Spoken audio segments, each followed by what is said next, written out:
Hey everybody, Payne Marine here with I guess kind of my first video kind of focusing more on Star Wars Legion, as I'm going to do kind of a post-mortem of the Prime Tournament Invitational that I recently attended. And let me pull some stuff up real quick. And kind of going over my first initial thoughts on the game and the community that I've interacted with so far.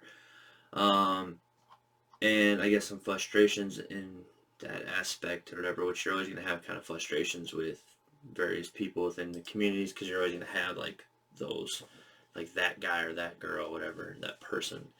Um, and then I've also noticed it's interesting, like there definitely seems to be the more the Legion content or anything I put on my Pate Marine page and stuff, um, the more likes I lose. It's very, it's interesting. Like I said, like I've definitely slowed down the 40K stuff. I'm not stopping with the 40K as far as the hobby aspect and covering some things coming out. But I'm definitely slowing down as far as playing games and stuff. But I say slowing down. I haven't been able to play a lot of games anyway because of just general life being super busy. Um, so if anything, I guess I'm just not pursuing trying to go and play as much as I have in the past. I'm still interested every now and again if I get an opportunity. Like there's a tournament on the 11th I'd like to go to. If it works, it works. Great. If not, then it probably won't. And it's actually looking like it won't work. But all right, let's jump into kind of my thoughts on Legion. Um, and then I'll jump into the tournament and kind of like what I thought, and with that, kind of some of the people that came to the tournament there. So, um, initial thoughts on, I guess, the game and the community were kind of rough. I didn't want to jump right into Legion right away because I played X-Wing when it first came out, and I liked X-Wing, but I kind of got tired of all the token keeping that you kind of had to do, and the little cards everywhere. And then, aside from that, then it started to um, get to the point where like they were releasing new ships all the time, and then to have a competitive list, you had to make sure you get this, and that. To the point where like, and it's not quite like this in 40K, but it is a little bit. But I'll get into that too. Is you started to get the same list at, I would say, competitive to even non-competitive, because everybody likes to win. So even if you're not competitive, you'd still see the same list. And now this is also going to be an issue in a game like X-Wing or Legion and stuff like that, where you don't have very many factions, and therefore there's not a whole lot of options really, and you can't ally and other stuff. But even if you could, with not that many factions, you're still going to end up with a majority of people playing the same list because they're lists that show to be pretty hard and competitive and work. Um, and this is a thing where I think 40K does it better, even though it gets a lot of flack and complaint from people because of, well, various reasons, but there's so many factions. Um, and then the complaints coming with that is because there's so many factions, but they only ever update Marines pretty regularly because it's their best sellers, and then people are like, well, it's like a chicken and the egg thing. Like, how can you say they're your best sellers, but you're constantly updating them? So of course people are going to buy them more. I mean, they're the poster boys of 40K, so of course Space Marines are usually the first army people buy, and they're usually in the box set. So um, at least right there, whatever the other faction might be, in one of those starter sets, at least half of the people that might be getting to 40K for the first time are playing Space Marines. And then the other faction, like recently the Dark Imperium set, Plague Marines, or however, like the Death Guard, like they're not like a super. I don't know. I wouldn't say they're a super easy faction to jump right into. Where Marines are pretty vanilla across the board and have a lot of options, and are getting even more options now. But um, so that's kind of the issue. Like I said, with that I saw with X-Wing, and why I ended up selling off all my Imperial stuff. Kind of stepping back from that. Plus, again, I just wanted to refocus. At the time, I was had painted a pretty large Blood Ravens army that I was playing as Iron Hands at the time, and yeah. So getting into Legion, I kind of had to pause at first. When it first came out, I was definitely on board. I wanted to grab up the Empire side of things, but I decided I wanted to wait. I wanted to see how the game turns out, how the community grows, if it turns well, because I had jumped onto Halo Ground Command when it first came out, and never even got to play a game because there's nobody else around me playing. And then I think it was Spartan Games ended up going under and didn't even make any more. They made a few expansions that were extremely hard to get because they were so limited. And yeah, and then went away. And there's still a community for it. There's people making 3D models and printing and making new rules and stuff, but there's no official support, no real official game. It's kind of nice. I think Nova this last year, I don't know if they're doing it again, had an event for that community. Um, but like I said, it's still frustrating that like I had jumped into a game that died right away, and I get that can happen a lot with a lot of indie or smaller Kickstarter type companies coming up, where it's easier now, where anybody can almost make their own models and stuff and make their own game. Um, so with that one, it was kind of frustrating because I thought they were a much bigger company, but I guess a lot of different things happened to cause that. Anyway, so I wanted to get into Legion and wanted to wait and see kind of how it turns out, how the community turns out. Well, I think what it did is it took a lot of people from X-Wing that, I'm not saying they stopped playing X-Wing, but it definitely brought over a lot of people that like Star Wars and X-Wing.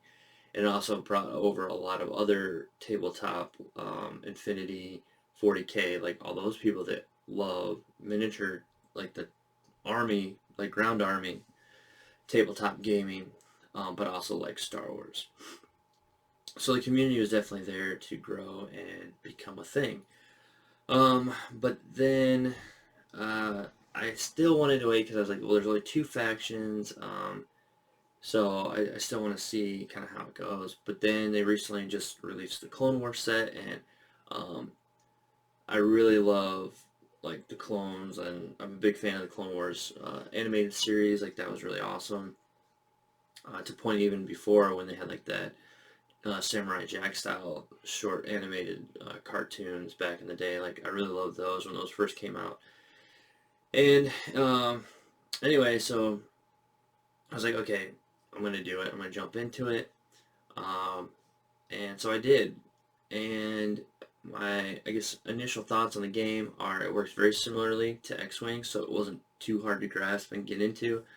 It can be a little daunting, I think, for somebody who's never played X-Wing or a similar, I guess, token-based game. Somebody coming from 40K, it'll still be similar, but I still feel like there's a bit of a learning curve when it comes to all these different tokens, um, and then issuing the orders and where you put all the tokens and stuff like that. It's just, I don't know, it's very, very interesting. Um, so there's not a huge learning curve, but there is definitely a decent one.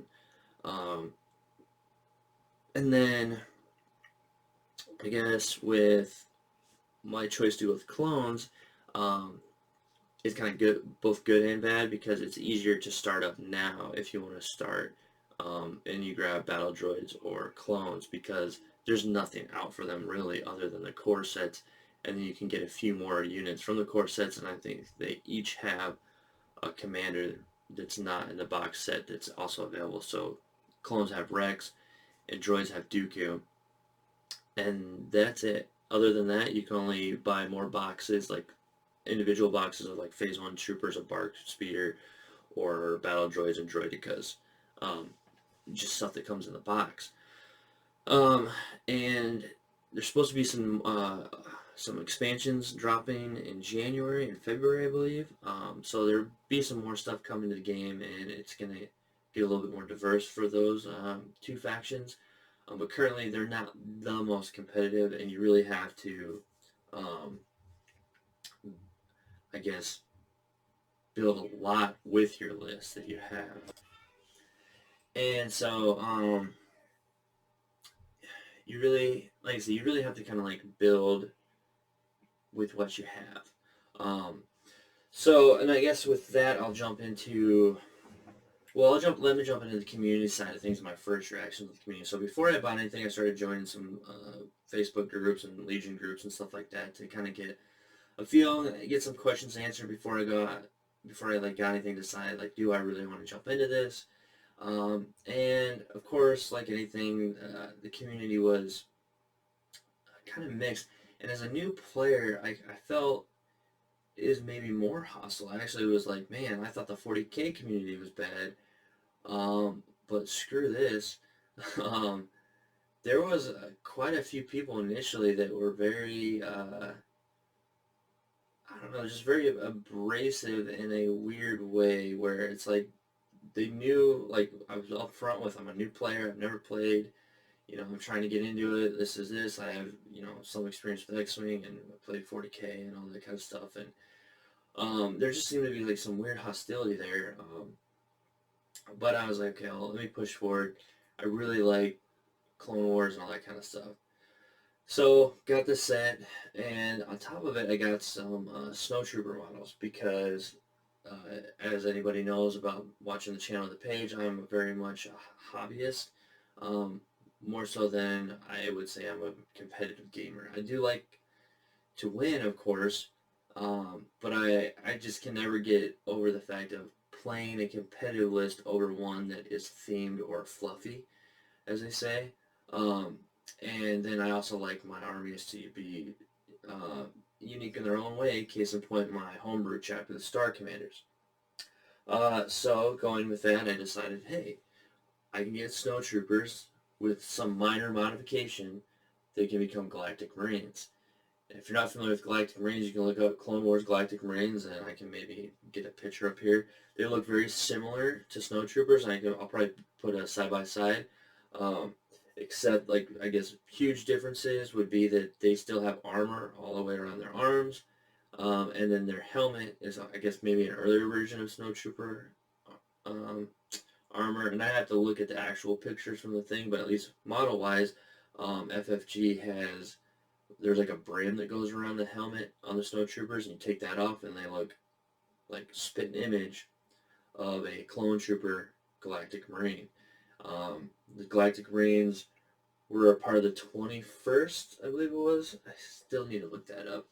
I want to say I know it was the Nova Corps. I can't remember if it was the 121st or the 21st, but they were part of the Nova Corps under Kid-Mundi, Jedi Master Kid-Mundi, or Jedi General Master, General Jedi.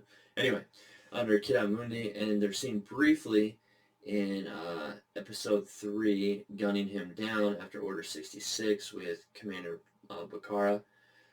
And they're also seen in the Clone Wars a few times. But, I mean, that's what they look like. And so I looked, and I kind of found that you can do some conversions and component things, nothing super major.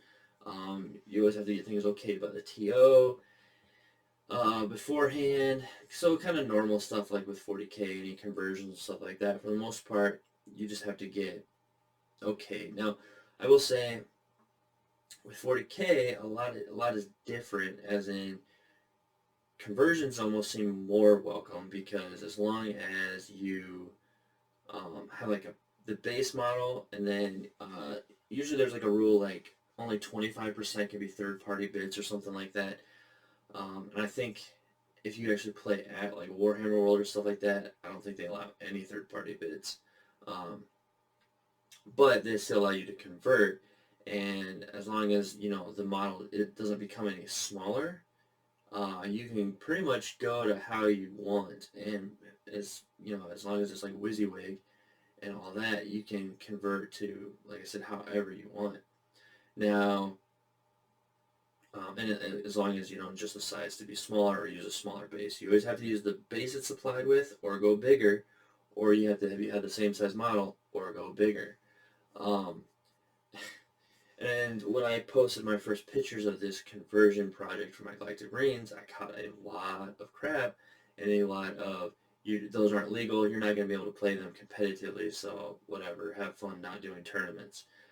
So luckily, I mean, I got okayed to go in this last tournament I went to, and everyone was like, said, you'll have to have the official regular model on standby, and I was like, no, I'm not doing that. It already cost me twice as much to make this army because I have to buy the clones and snow troopers versus just buying a box of clone troopers. So now you're gonna say it's gonna cost me um, triple the cost, right?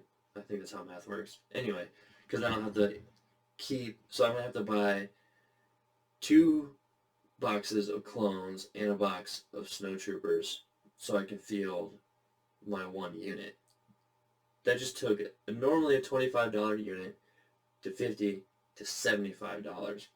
Um, no, not gonna happen. Like I said, this is already just kind of a fun project. I plan on, as of right now, my only plans are my Phase 1 clone troopers being Galactic Marines done as this. When the Phase 2 come out, I'm just gonna paint them in Galactic Marine colors.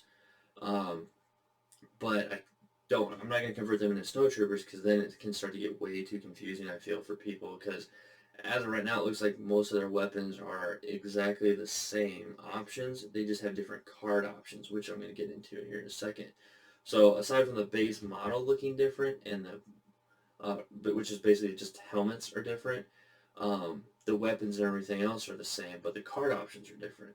So, um, but yeah, so it's very frustrating that uh, they're saying all that because at the end of the day, these models are actually bigger because of their flowing capes and cloaks. And that's another thing is the reason why people say that conversions are looked down on so much with Legion is line of sight is a big deal. And like it's more of a big deal than 40k. And that is kind of true, whereas they're both important in both games. However, in 40k, for the most part, and I'm sure this is still the way it is. I haven't played since Nova, but if you have an antenna, the barrel of a gun, a knife, a sword, whatever, is the only thing visible, you can't see that model. You can't shoot it. Um, and like, basically it's like main body. You can see an arm, leg, body, head, something like that. You're going to be able to shoot at it, but most of the time if you can only see like a leg or an arm, you're going to get covered. But in Legion, it doesn't matter. You see the tip of the clone trooper's fin on the back of his helmet for the phase ones, you can shoot at it.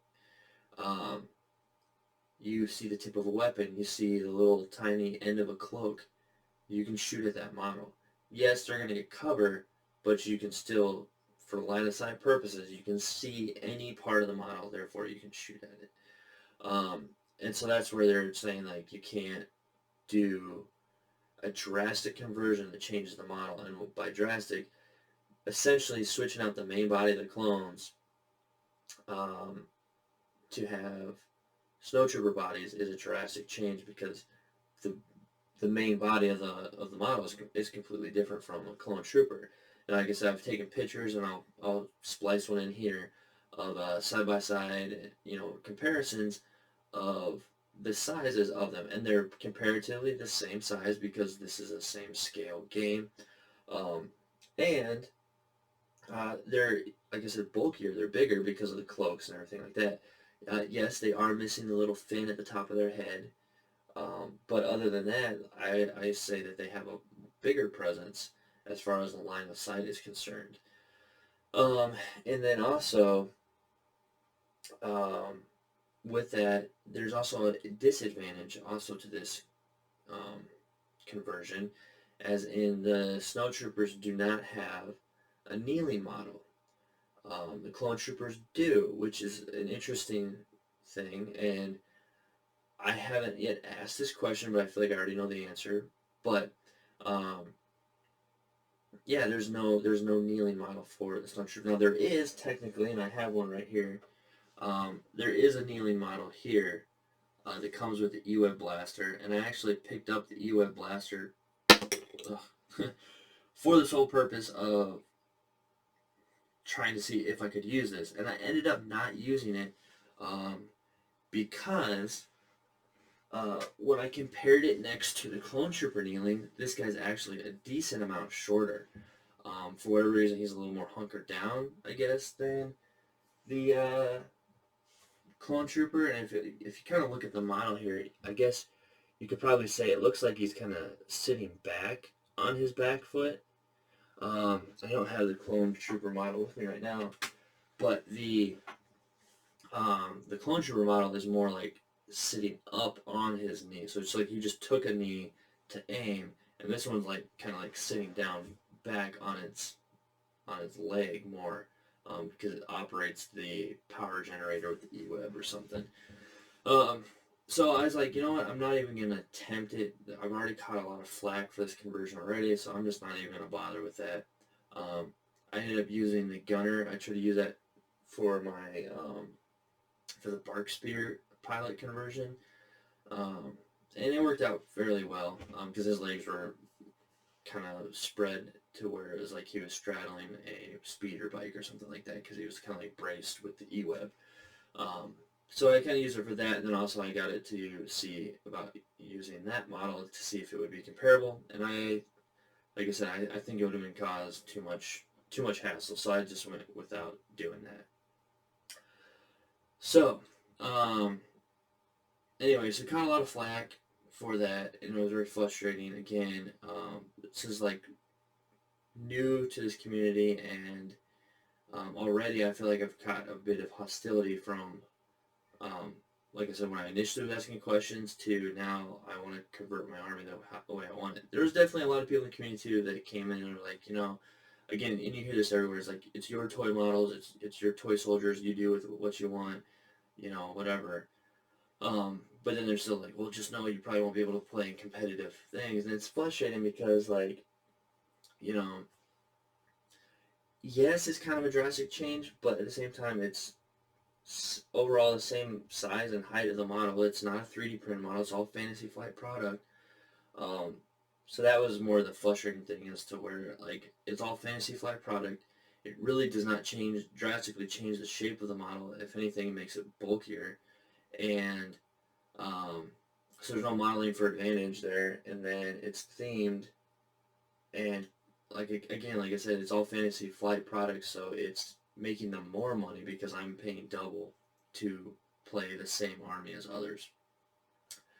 Um, so yeah, so yeah, that was and still is pretty frustrating.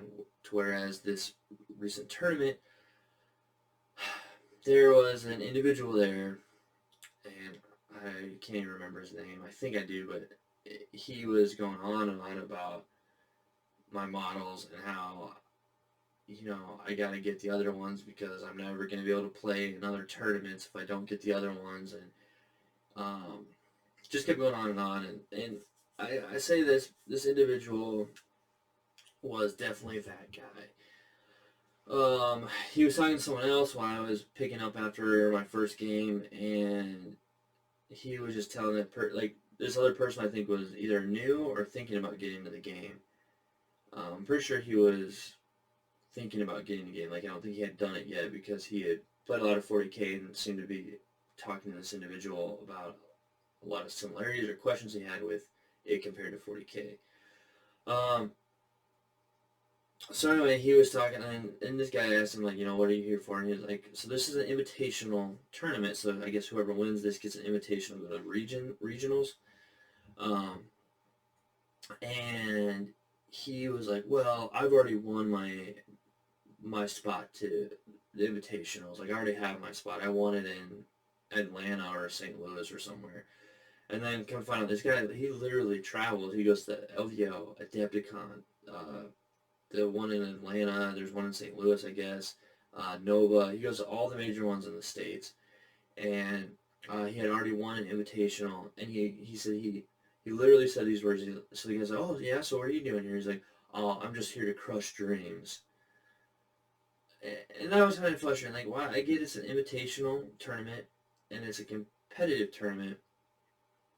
There was also, I wasn't the only new-ish player there. There's definitely other people there that hadn't played a ton. Um, and just jumping right into a tournament to get some more experience. But it can also be frustrating to be, it's one of those things where it's like, I get it's a tournament, so you're like I get when they're fully expecting to lose every single game, and I pretty much did. I won my first game, but lost my second and third. My second was a closer game, and the third there was still some distance, but it was closer. But there was definitely no way I could have pulled it out at the end. If I would have played smarter in my second game, I could have pulled that one out. But I'll talk on that in a second. And the tournament in general was definitely run oddly. um, but yeah, so he basically said he was just there to crush dreams, which again, uh, yes, it's a tournament. Yes, it's invitational, so I can see there's a bit higher stakes for people. But to solely come to a tournament that you already have an invitational to the big event, um, it feels very disruptive in a lot of ways. Either one, if you win the tournament, then sure, you already have an invitational, so the invitational will most likely go to the person who went second. So now you're just there to get the big prize.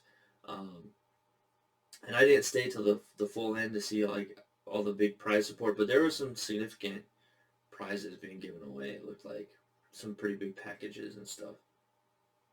So he's just there to take the big prizes, um, whatever concede the invitational to whoever wins second place, um, or uh, in some ways, I guess, kind of disrupt. Like if you just didn't care, or I don't know if he had a few buddies there that he knew. So what happens if they get matched up and he's trying to help his buddy get the invitationals? He just throws his game in the trash. He could just easily just tank his game, max his buddy out on points, which in this particular tournament wouldn't have mattered as far as points go, but still give his buddy the win, which mattered.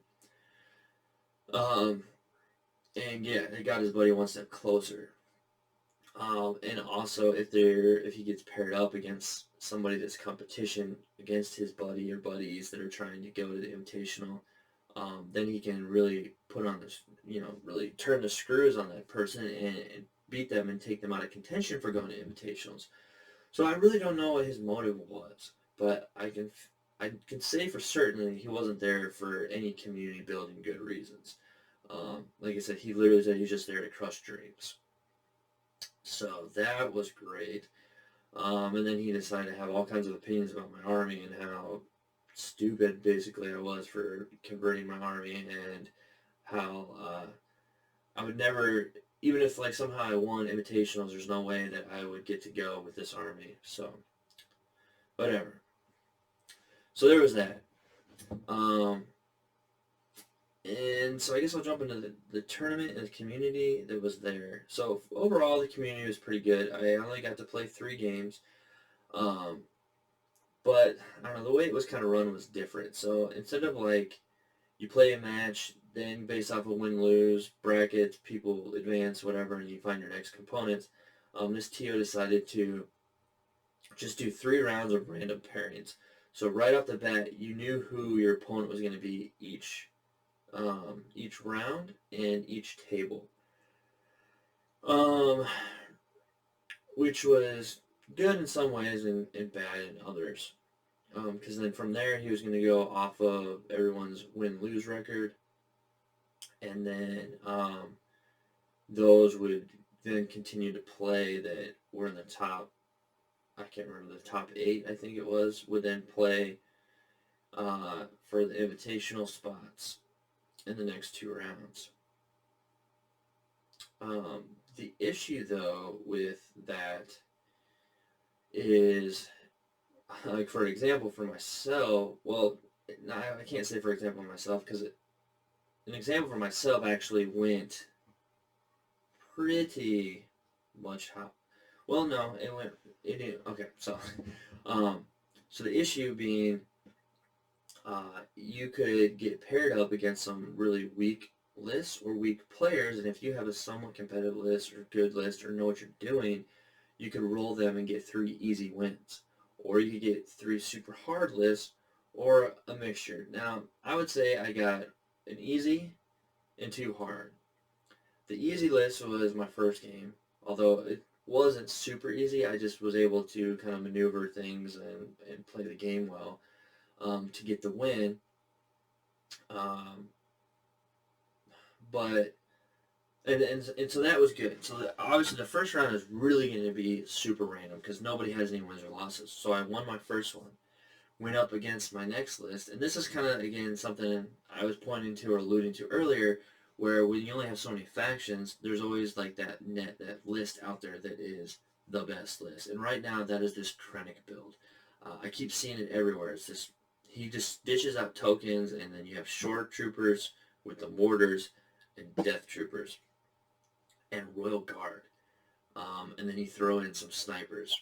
That list I saw I think 4 times at the tournament, which isn't a lot. We had 16 total players, but um, I think 2 or 3 of them were people that had traveled from I think about 2 hours away to come here. So they're definitely competitive. They definitely are all buying for the invitational spot. Um, and they came down, all of them with the exact same list. Slight variations. I think one of the guys, and I played 2 of them. So one of them had like an extra squad of death troopers, and the other one didn't, and he had something else. Um, and I'll say so. They were so. I go on to my next game. The person I played had won their game, but it was just random, so it didn't matter. It wasn't like we got paired up because we both won. We were just both randomly paired up. But it kind of worked out because really, realistically, like we both won our last game, so now we play each other. And he had a very strong, like I said, he had this Krennic list that was really strong. But then again, you have to play the objective and stuff like that. Now, being new to the game and the mission that we got, I would have definitely played it a lot different had I known better. Plus, he had this Krennic gunline thing that was really hard to overcome. There was luckily a big terrain piece in the center that I kind of used for cover. But then when I found out what I found out, which I'll explain here in a second, it really screwed me. And he basically did what I was going to try to do. So what happened was, um, I'd have to find the card and I posted on Facebook, but we had got the mission where there's these objectives. There's one in the middle, and then 2 or 4 other objectives, and you have to go and claim them. Now, I didn't know that when you gain this, I guess, as an activation uh, rule of claim, once you get into base contact with the objective, you have claimed that objective, meaning that unit leader has now picked up that objective and you can move around with it. Like, I thought this was like you claim it and like you are there, that objective is like stays there. I know you could pick it up and leave. And in there lies the problem. Had I known that, I would have definitely put my 2 objectives that I got to place differently. Because I kind of put one out in no man's land. I would have not put it up there. I would have put it somewhere better with line of sight blocking and stuff, so I could have easily gone and picked that up. Which either way, I still got that objective and one other one. And then he got those 2, and so the tiebreaker objective really comes down to that objective in the middle. And that is where it caused a problem. And I should have measured it out more or better or whatever. He placed the center objective, but the way he placed it, there was a big piece of terrain in between myself and the objective, so I had a longer way around to get to it, where it was like right there for him. And like with my initial misunderstanding of not knowing that you could pick them up, like I thought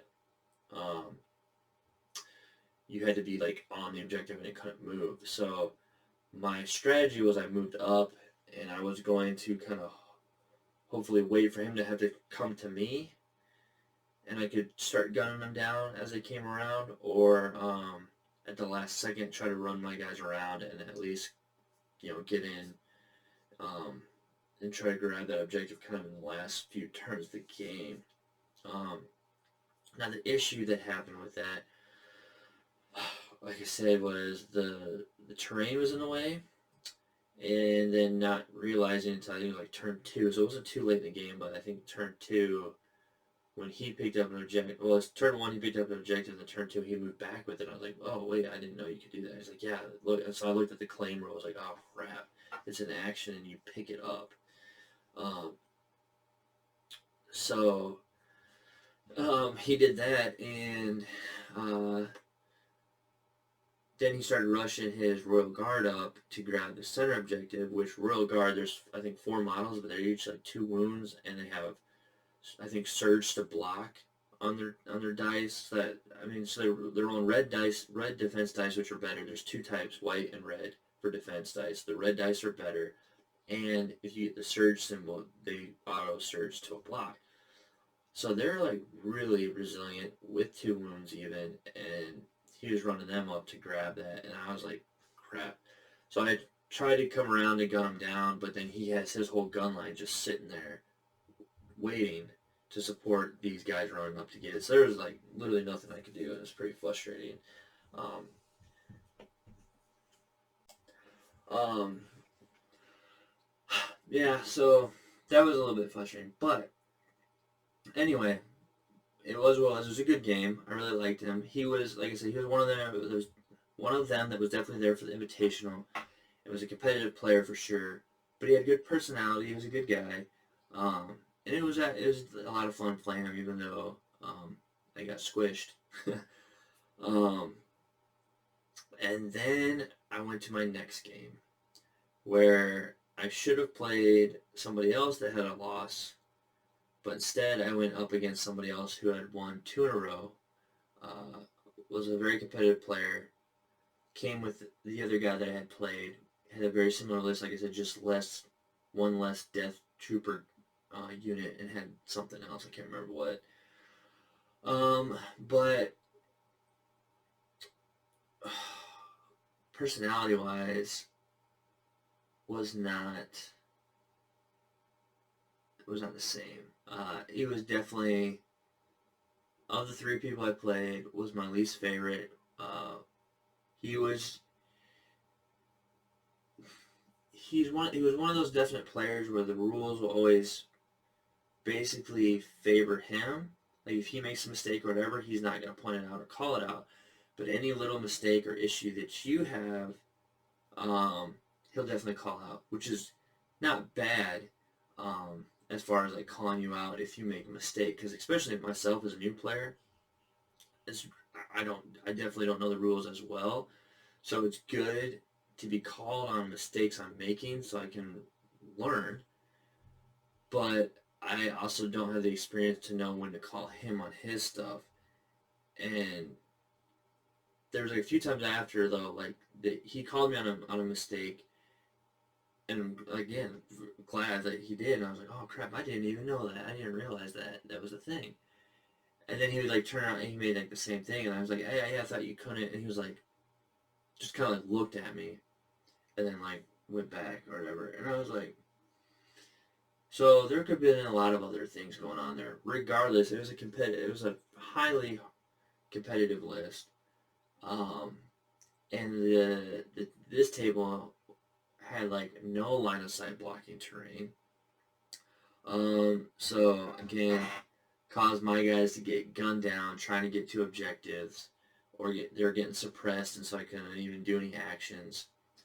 Um, so I couldn't really ever get to where I needed to get the objectives and points, or to keep them off of it. Because even if I got on objectives, and this one was round 2, 4, and 6 is when you score points.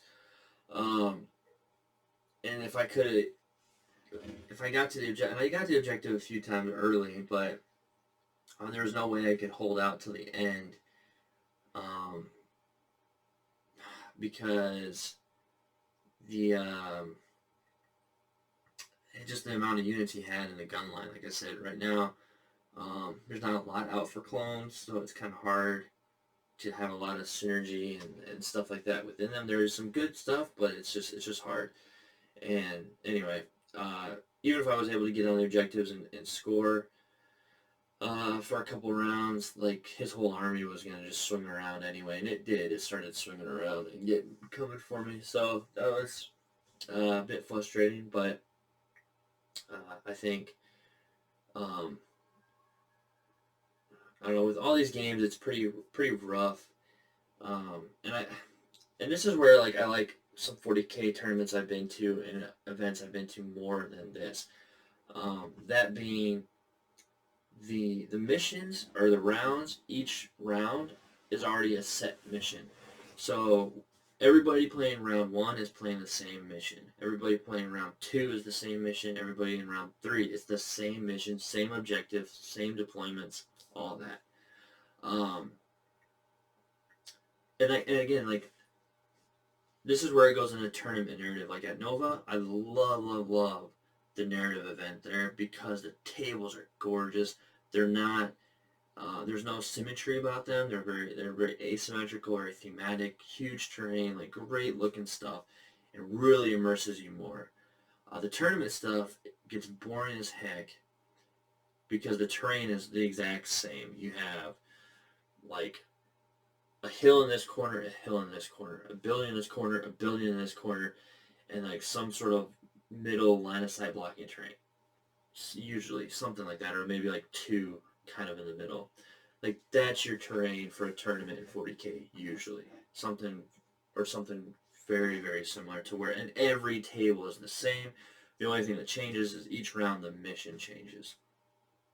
Um, and while that's kind of boring and you know you get to play a lot of games in a tournament, most of the time and I would say like a very organized tournament. It's still very much the same table every time. Even though it's like, oh, you're going to table three, you're going to table one. You know you're playing the same terrain setup. Um, and I don't know if that's a thing in Legion, as I haven't played many tournaments as being my first tournament, but each table was horrendously different, but gorgeous at the same time. There's a lot of great 3D printed terrain, and it's very thematic, and I love that aspect of it. Um, but it definitely favors certain armies over others. And then you go into the missions, and none of the missions were the same each round. So like people could get missions that really cater their army versus not. It was just very random. And then with the way that Fantasy Flight does it, with the rules and how you can like take certain cards. There's like a whole way, like I won't get into, but a whole way of taking away different cards, so you can try to get the most optimal, or what you think is the most optimal mission set for you when you play the game. But I think I don't know, and this would be kind of hard too because you would not like most tournaments or places you don't get like the actual mission packets until the day of, um, which would be what you would have to do so people can't tailor their lists to meet each mission or to try to optimize it to make the full range of the missions necessarily. Like obviously you want to have an optimized list, and most people are hopefully doing that. But if you know the missions ahead of time, you can definitely do that better. So that was definitely a kind of, I would say, a frustration of mine is, um, but that's something I don't know if is even an option as far as the tables all being semi-uniform for a tournament for Legion, especially because a lot of these tables, and they even had a thing where like I said, I left before, so I don't know who won, but they had each person like vote for what was their favorite table at the event, because each table was put up by somebody in the community there, like a Legion player with their own personal terrain and stuff. Um, so it was like I said, it was definitely cool. The tables were pretty gorgeous. I wish I would have went around and took pictures of the different tables. And that was stupid. Darn it. um, but yeah, like the tables were definitely gorgeous. But like I said, like they definitely helped one way or the other hurt you or hurt you. Um, and I would say like the second table I was on, I think the first table was the best table, honestly. And that was, I think, the one that was set up by the guy that was being a real douche. But he does have a lot of tournament experience, so I think, if anything, he set up a table that um, And he did come and ask us uh, at one point. He's like, "How's the table? How do you?" He's like, "I tried to make sure there were no alleyways or anything like that." And I both myself and my opponent. I don't know if my opponent fully agreed or not. I don't know, but um, I think we both really enjoyed that table, and there was a lot going on there with kind of places to block line of sight to jump from kind of like glacier rock and stuff. It was really, I thought it was a very well done table. Um, the second table um, really didn't work for my list. Again, that's just because his list was a gun line. He basically got to sit all across his deployment zone and just sat there and had to wait.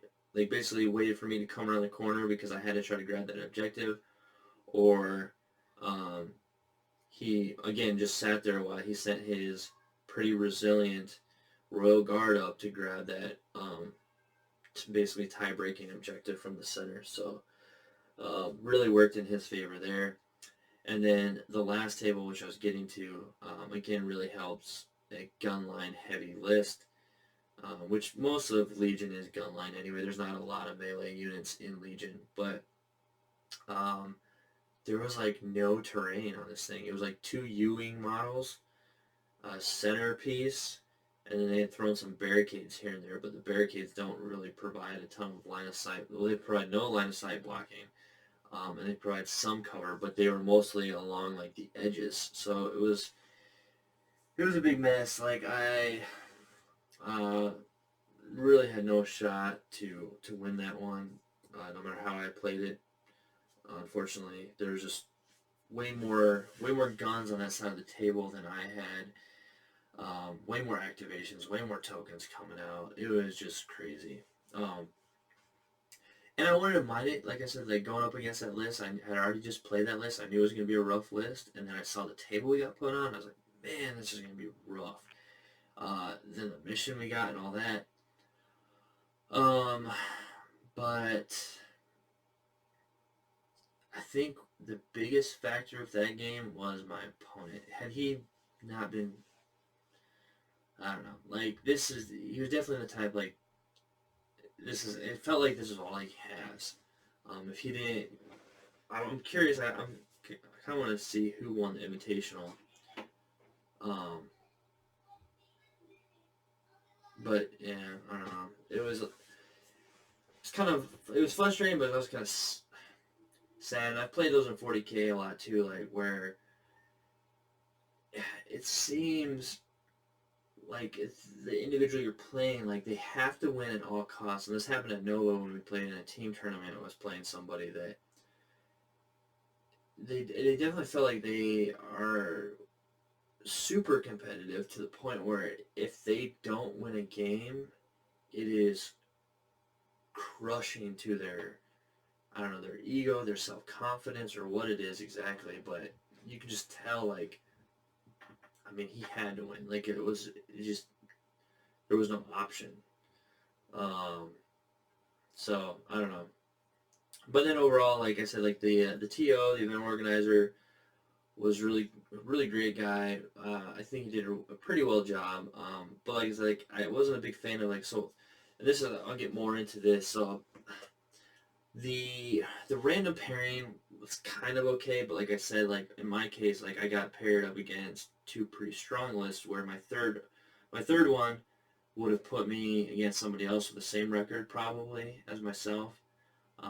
And I already knew like I wouldn't have been in contention for like the invitational or anything like that, but could have got like a better prize support maybe. I don't know.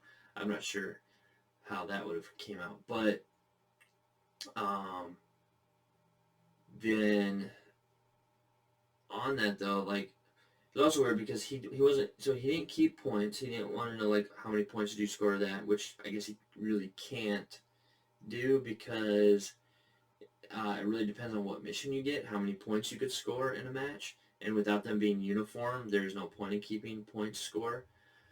And then the next thing was the win loss thing. Um, so with the win loss thing, I don't know. It was weird. It was like he kind of went around and he wanted to know who was there for the Invitational or who was there just to play. And with that, so round one went down.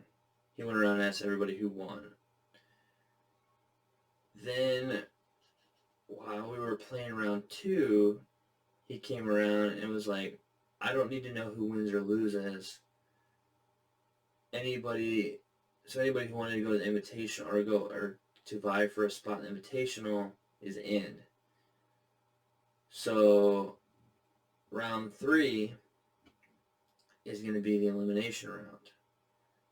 So if you lose round three, you're out, and you don't go on to play for the Invitational. So I was kind of like, oh. So basically, round two basically became just a free-for-all fun for whatever game. Like, it was honestly a pointless game when it came down to the tournament. Like, it was like basically if you won your first game, you were in contention, I guess, for the Invitational. So he decided while we were already in playing round two that, round three will be, which honestly, game two could have been the elimination thing if that was the case. But I guess because it was already going and people are already whatever, he decided round three is going to be the elimination round, and round two is a just for fun round. So, yeah, that was weird. That was very interesting indeed. So, yeah, and that was pretty much it. And like I said, I haven't seen yet who has won or if they said. And let me actually see if I can find that out right now. I don't know if they posted it. Let's see. I'll do this one first. 21 hours.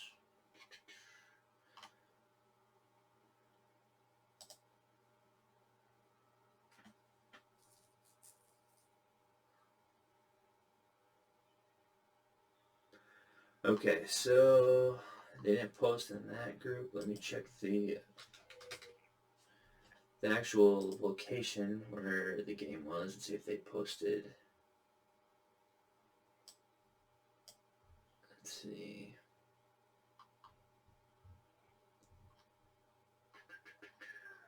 Going down. No, just yesterday at 10:44 a.m. Oh, I might actually steal some of these pictures they posted here. They actually have a few pictures of the tables that were used. Yeah.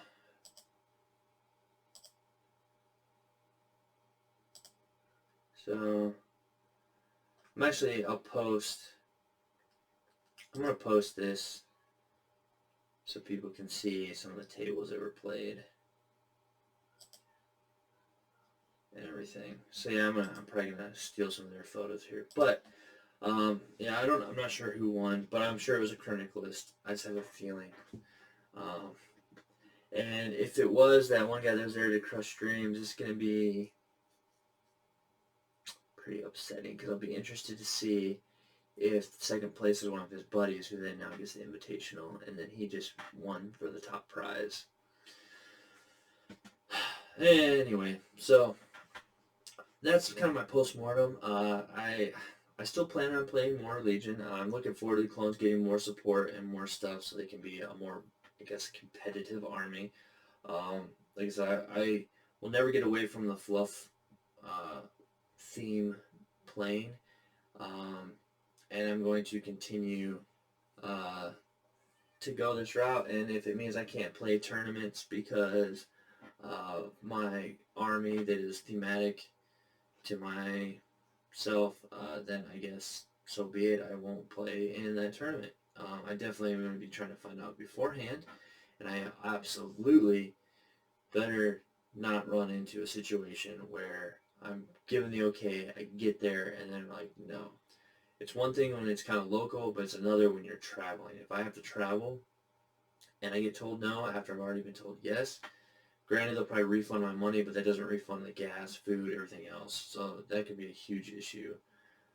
And something I'm actually nervous about because I could actually see it happening. It seems like, um, uh, from what I've seen already, there seems to be a lot of bending for those that are super hardcore. They're like, oh, if this is an actual clone trooper, you can't play it. And she's like, well, I know I gave you okay before, but because they're worried, should I actually win? That somebody could say like, yeah, well, he modeled for advantage. Of course he won. All right, bro. Whatever. But overall, it's a fun game. I do like I said, I like the thematic boards that were at the tournament because, like I said, I'm definitely much more of a thematic narrative type player.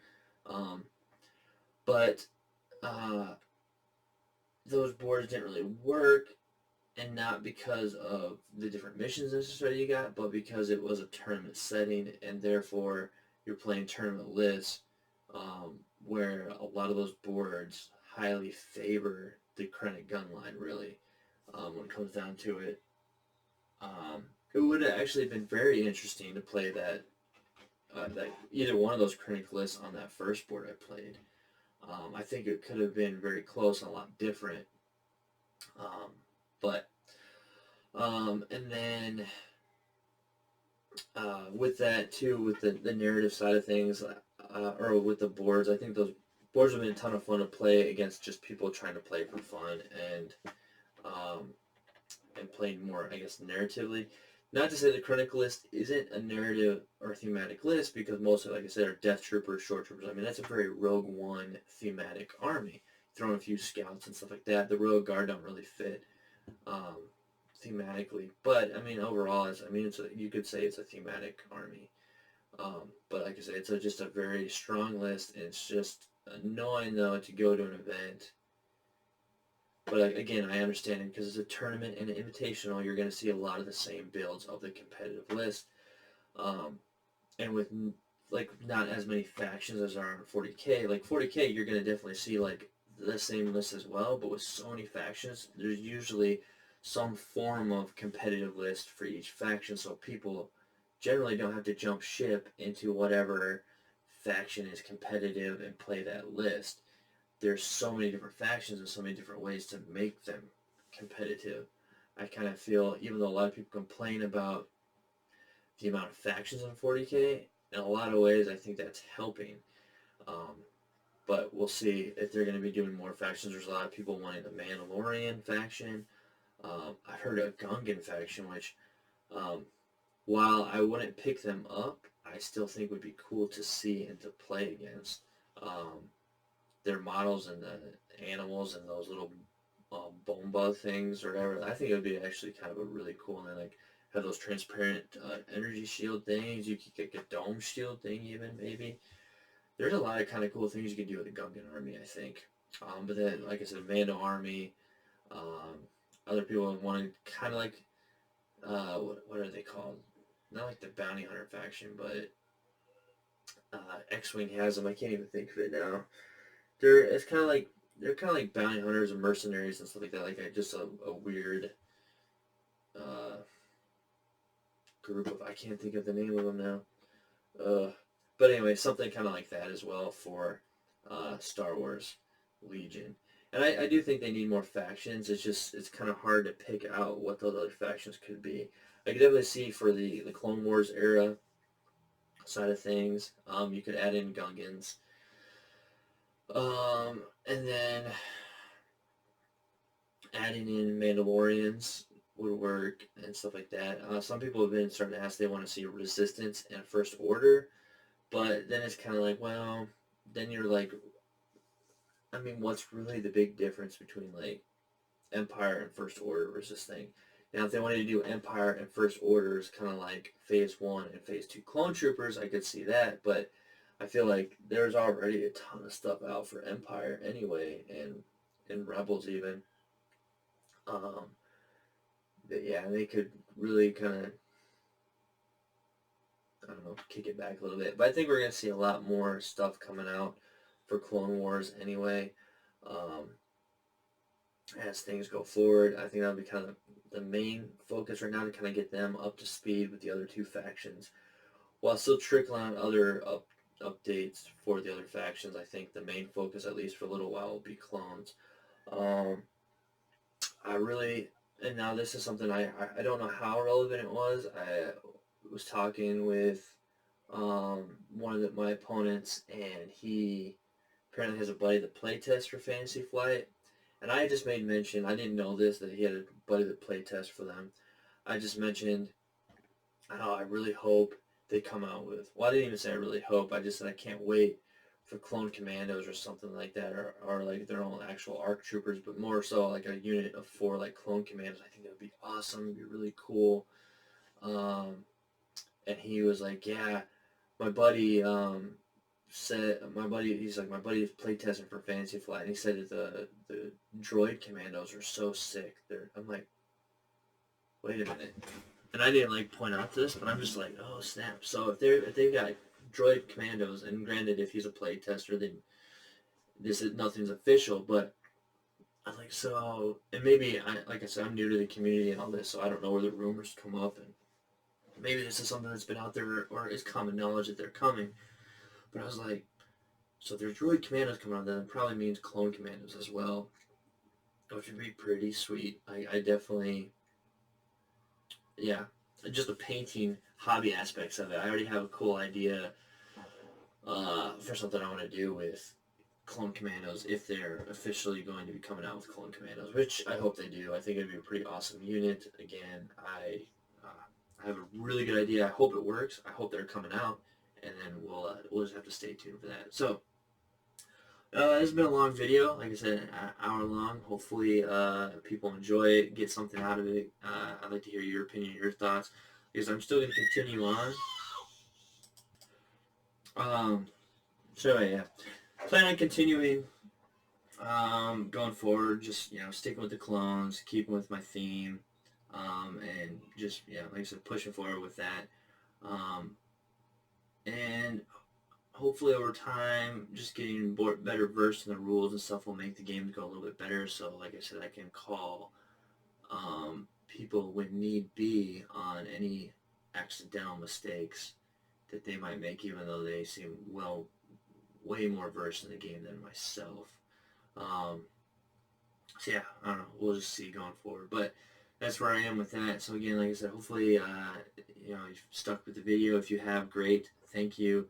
Let me know your thoughts, opinions on the game, the community, whatever you see. In general, like I said, it's definitely kind of a different change of gears where I definitely can see the difference between a company like Games Workshop, which says it's a model company first and then they make a game, which I 100% agree with now. Fantasy Flight has some great models, but they definitely are focusing way more on the game aspect, I feel, than they are the actual modeling and hobby aspect of it, because there seems to be an aversion, not a ban, but aversion to conversions and changes. And I get some of them, but something that 100% uses their product, I'm still weirded out by that even being an issue. And then the fact that you can show up, like I came in my army, I painted the bases. Like I said, like I've got my different squad colors on the bases here, so I could tell like them apart. Because even when they are painted, they're all going to be painted the same. But other than that, they were just primed. Like I haven't had time to paint them all fully. So, and the fact that you don't, there's no 3-color minimum anything. You don't even have to paint them at all, or base or prime them, or say you just build them, put them on a base, and play. So yeah, that's kind of another interesting aspect of it. So anybody that says that they don't agree with Games Workshop's statement that they are a model company first and then a game company, I would like to refer them to Fantasy Flight, that is what a company that is making a game first and then models second is. Like I said, they still have great models. but there's definitely a heavy emphasis on the gaming aspect of it.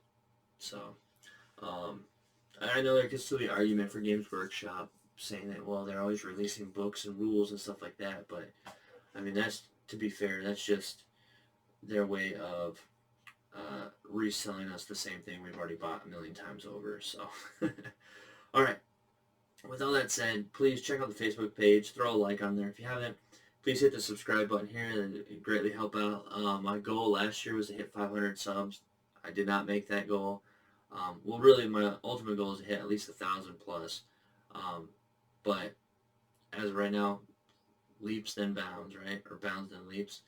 Either way, please subscribe if you like the content. And if you have any suggestions or anything, I'm definitely open. Like I said, I make videos as I can because life is extremely busy. So unfortunately, I can't get as regular as a schedule I'd like. But I definitely try to put up some content that hopefully everyone's appreciating and enjoys listening to at the very least while they're painting and doing stuff. Because that's kind of the main thing, is that aside from expressing my opinion and my own kind of tips and tricks when it comes to hobby aspects and my own experiences that I'm experiencing through the different games and events and things I go to.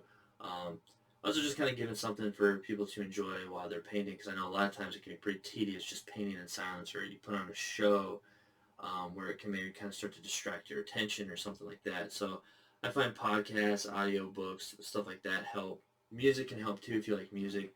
But then also, like I said, just this is while it is a YouTube video, you don't necessarily need to be looking at my face to enjoy what I'm saying, or to not enjoy what I'm saying. If you just want to listen and disagree with everything, that's cool too. So, all right. Well, all that being said,